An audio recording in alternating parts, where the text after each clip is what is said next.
Can I ask a question, guys? How do you feel when you have depression? Like, how do you know that you have depression, or how do you overcome it? Or Check, man.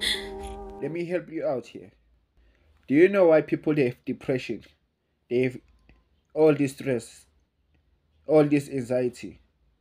It's because of the way they stay, man. They're living in a house of a box.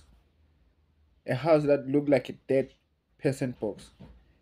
Back in the days, our parents used to live in a house that looked like shaped as a pyramid because they used to breathe everything.